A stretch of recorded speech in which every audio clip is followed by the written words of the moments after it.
In this series, it's set on the fires that hit us and started in 2019. By telling the story, we're in some way honouring the reality of the people who did go through this. The idea of the anthology was to try to capture the full range of experiences, or at least some of that full range of experience that people had over the fire season. It's going to be okay. We're going to help you. The serial elements in the show are two of our characters, Mott and Tash, who are the young firefighters who do a tour from Queensland down to Victoria.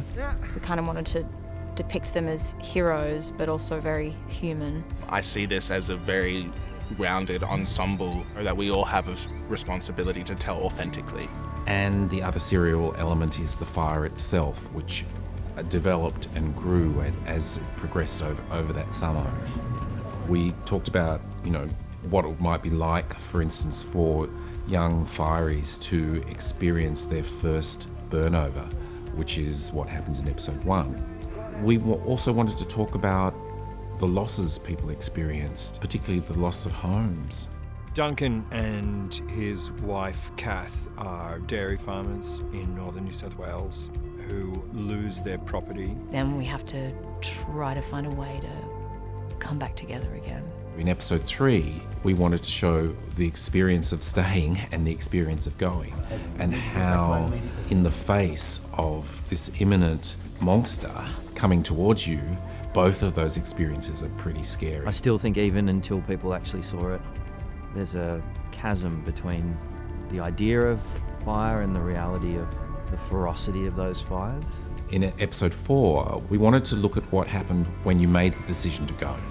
And we were particularly interested in the spontaneous community centres and evacuation centres that sprung up, and the way in which people gathered around and watching people transcend their own trauma to help other human beings. The character of Glenn is he's a teacher in this small town.